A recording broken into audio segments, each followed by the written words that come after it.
the next 30 days, I'm going to challenge myself to train like an Olympic sprinter. The big question is, how close can I get to Usain Bolt's 100-meter world record? Away first time, good start from Bolt. Bolt leading a moment and going away.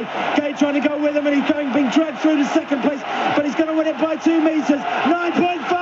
Now, as the title says, I'm not an actual sprinter. I'm just a regular dude trying out different challenges. I already see the sprinting family hating on me, but this video should show you guys how much faster you are than the average person. So drop your 100-meter running times into the comment sections down below and be proud of your achievement.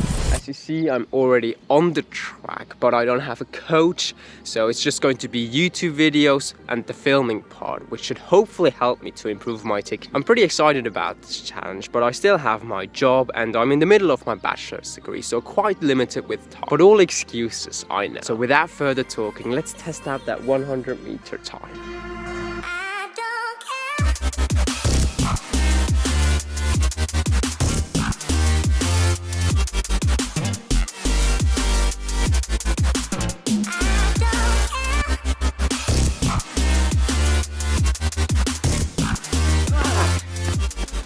Alright guys, I looked at the drone footage and timed about 3 times, so I hope the time is kind of accurate, but it is around that time here, 15 seconds and 69, so between 50 and 70 I always get. Last year I started a journey of trying to lose my belly fat. That's where I went on a crazy transformation journey in 5 months to lose nearly 20 kilos of body weight. But ever since then I've been slacking with everything and need to get back on track. So no better way than burning more calories through a high intensity sprint workout. Now this morning I was weighing around 81 kilos and this is how I'm looking right now. Hopefully I can turn things around with this challenge. I also bought some spikes. I'm actually planning to do some more track training in the future, so I hope my time gets a bit better with that.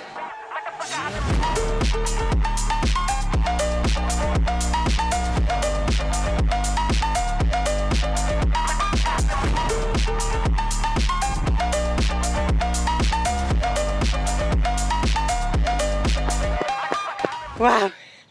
That felt so strange. I see the time.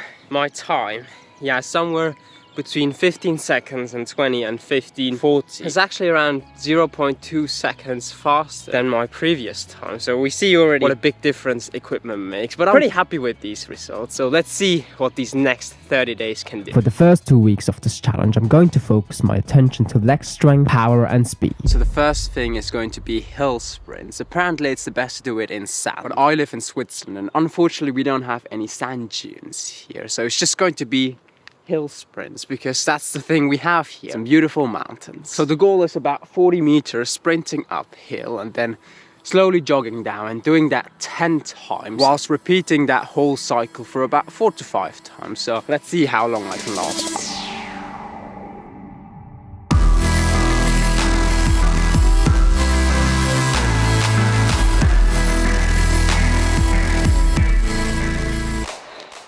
Jesus, I think I pulled my hamstring. I did 2.5 sets, about 40 minutes. I mean, look at me, literally drenched in sweat. Whoa. Fucking hell. Yeah, strength training in the gym is fine, but I think functional training is even more important. Alright guys, it's the next day and Jesus, my glutes and my hamstrings are killing. I also went to the gym yesterday and did an explosive kind of leg work. And it was the first time that I was doing some hip thrusts, but Jesus, I think I need some good recovery days before I can get back on track. Alright guys, I got my last exam today and I'm finally finished for the summer with that. And at the same time I got a fresh haircut, so I'm ready for the summer season to do some sprinting training, and for today we have on-track training. Now over the weekend I looked at some videos and adapted to these warm-up exercises. It also helps me to understand the mechanics of sprinting better. After these warm-up sets I moved on to some short distance sprints. In my first attempt on day 1 I noticed a couple of things, especially on the starts. Shorter steps and not getting directly upright are 2 key things I need to work on. With that I moved on to some longer sprints to the 60-meter mark, and I was just on my way to move things up to the 100-meter mark. Yeah. Alright guys, that's it. It's again my left hamstring. Yeah, it's not working really. I think I really need to strengthen these before I can get back on track properly again, because geez, that didn't feel too good today. My hamstrings were pretty sore for the rest of the week. Nevertheless, I tried to strengthen my legs with a customized training program at the gym. I started my session with some explosive squats. This involved a slow eccentric movement and then an explosive acceleration up to my toes. The cycle was complemented with 6 standing jumps holding dumbbells and finishing off with bodyweight jumps with minimal ground contact. After a 90-second rest, I repeated the cycle for 3 sets. Next, I moved on to the hip thrust. Again, the same principle, slow in the eccentric and with maximum speed in the upward movement. A total of 6 sets and with just 90 seconds rest in between. Afterwards, I did 4 sets of RDLs with the same principles and finished the workout with 3 sets of lunges. Jesus, what a killer workout that is. If you're not sweating after that, I don't know what you're doing wrong. Unfortunately, the track I trained on got closed during the summertime, but I was lucky to find a new spot to train. Another sprinting session complete. Boy, my hamstrings are so sore. But I need to keep strengthening them and then I should be hopefully fine. So also doing some sprint training on my holidays. Uphill to a castle. Just kidding, now we're doing actual training, and that's the good thing about sprinting. You just simply need some spikes. I brought them with me for this holiday. Then I looked at the track, and this one is actually only 2 minutes away at the place we're staying at. So quite a big advantage if you have something like that. And also doesn't take up too much time from your holiday. I spent a lot of time on the track that day, trying to tweak those little things on my technique. And out of nowhere, the first 40 meters felt a lot more comfortable compared to all my previous training sessions. Let me share a couple of lessons with you guys. So there's different skips. There's the A skip, which I've been trying at. I think it's like... And then there's the B skip, where I actually feel how it pushes you forward. So it's like... I don't know that yet, but one thing I learned at the start, putting one foot here, take the distance here. I don't know which is the right foot yet, but then you go down like that, so you want to keep it quite close. You put that leg up, and then literally... The improvement on the start there, that's a pretty good, not warm-up set, but just learning the technique. So I hope after these 30 days, all these things come together so I can improve my 30-day time. Jesus Christ, I've been sick since I filmed that clip, so I've been sick for about a week now. Not really great after learning so many good things to work on. Well, at least I'm slowly getting back on track again. Generally speaking, the recovery part is something which I neglected in the past a lot, but since I've got that shoulder injury, I've put that part quite on top of my priority list. And I also think, especially with the sprint training, it's good if you do some recovery sessions for your leg, because I feel pretty sore after these sessions.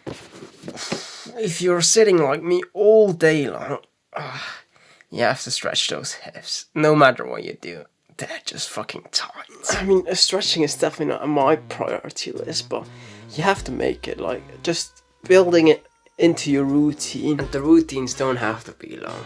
Just keep it simple. My biggest excuse for all these tasks, I don't have time for this. Which I say a lot and then end up spending extra 2 hours on an edit for a YouTube video. That's how life is. Sometimes you have to just adjust to things. However, even though sometimes we all need a kick in the butt to make better use of our time, I like to think that we're all just out here doing our best, and sometimes there really isn't any time in the day. But it's all about the effort you're putting in and being honest with ourselves. Alright guys, the Olympics have started and I am ready. Definitely not to compete there, but to watch the 100-meter race, which should be exactly at this day when I post this video. But now I'm pretty intrigued how things have improved over these last 30 days. Now, 30 days ago I was weighing around 81 kilos, and that's how I was looking back then.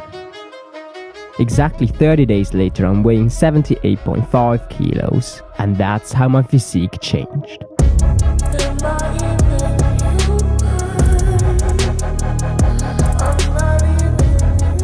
Bear in mind, the beginning video was taking a couple of weeks before this challenge.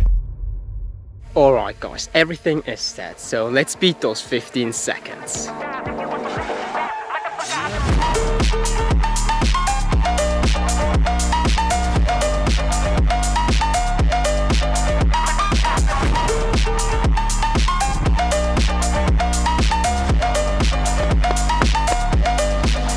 Fuck's sake! Woo! Yes, fucking good. It worked on the second time. I have my laptop with me, so let's measure the time. So, got my laptop with me today, so Let's see. No way, guys. My time went down from 15.1 seconds to 13.08 seconds. This track is quite a memorable one, because that's where I used to have my 60-meter high school races. But at the same time, it's a bit annoying, because right after my holidays, I was even closer to beating those 13 seconds. Now let me know in the comment sections down below what I can improve on my technique. My start is definitely not the best yet, but Jesus, I never expected that much to improve. Smash that like button if you enjoyed today's video. If you found it interesting to see a non-sprinter training for 30 days like an Olympic sprinter. And over the last year I documented my transformation journey, which I will link right up here, so I hope to see you guys over there.